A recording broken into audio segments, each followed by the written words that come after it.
Салам достор, каналыма кош келиңиздер. Бүгүн бизде баарыбызга белгилүү жана аябагандай даамдуу торттордун бири три шоколада болмокчу.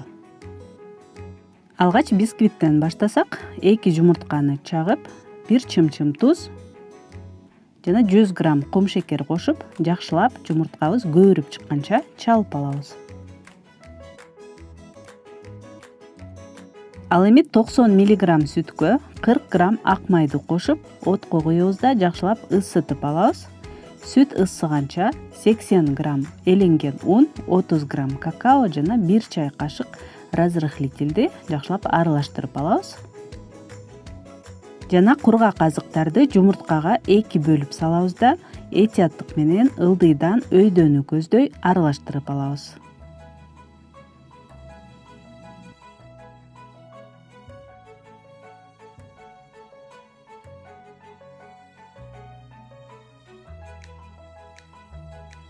Мына эми май ээрип, сүт абдан ысып чыкты. Камырдын бетине куюп, дагы бир жолу жакшылап аралаштырып алсак, ошо менен камырыбыз даяр болот.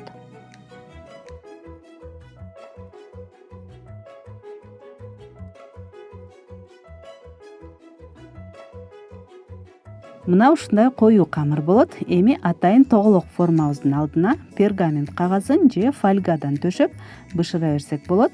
Формамдын диаметри 20 сантиметр.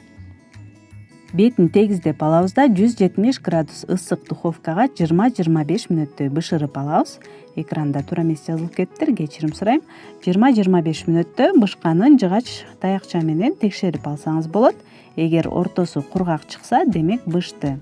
Даяр бисквитибизди эми формадан этияттык менен чыгарып, муздаганча темир торчонун үстүндө калтырып коебуз. Ал эми торт 3 түрлүү шоколаддан жасалгандыктан 3 стаканга 16 граммдан желатин салып, 90 мг муздак суу кошуп, жакшылап аралаштырып, 30-40 мүнөттөй көөп чыкканча коюп коебуз. Кандай желатин алсаңыз, албетте ошого жараша болот. Эми кайнатканга ылайыктуу идишке 2 жумуртка чагып, 100 грамм кум шекер кошобуз. Ошондой эле 150 мг муздак сүт куюп, аралаштырып, отко коебуз. Тынбастан аралаштырып, ортоңку отто кайнап чыкканча кайнатабыз да бир аз коюулана түшөт. Оттон алып, ысык кезинде 200 грамм темный шоколад деп коет, кара шоколадты кошуп, курамында 70-75% жогору болуш керек шоколад. Жана 30 грамм ак майды кошобуз. Аралаштырып, эми желатин көөп чыкты. 30 секундка микроволновкага ысытып алып, шоколадыбызга кошуп, аралаштырсак, ошо менен шоколадыбыз даяр болду. Ал эми шоколад бир аз муздаганча 250 мг сливки керек, 33% жогору болуш керек майлуулугу.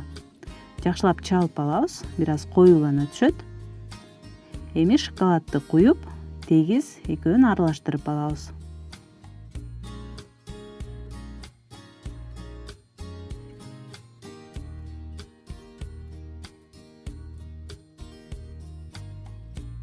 Мына эми тортубуздун эң алдыңкы катмары бисквит болот. Бисквиттин бетин тегиздеп кесип алабыз да тоголок формада чогултабыз.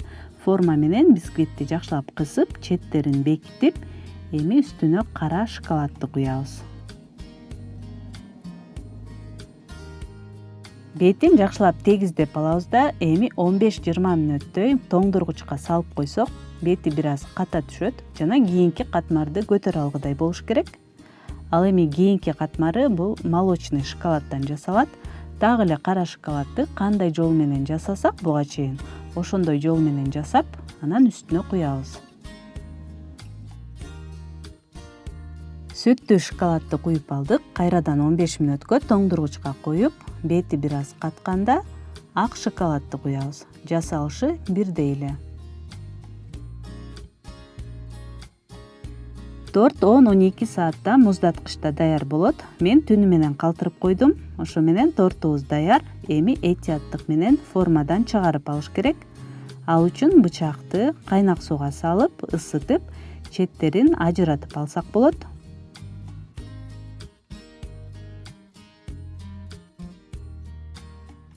Ошондой эле ысык бычак менен торттун четтерин тегиздеп, кааласаңыз кооздоп койсоңуз болот жана кооздобой деле койсоңуз бул аябагандай назик, даамдуу торттордун бири. Ошондуктан мен кызымдын туулган күнүнө жасаганмын. Сиздерге да сунуштайм. Керектүү азыктарды алып келип, менен чогуу бирге жасаңыздар. Баардыгы сонун болот. Каналыма катталып, лайк басканды да унутпаңыз. Кийинки видеолордон көрүшкөнчө саламатта калыңыздар.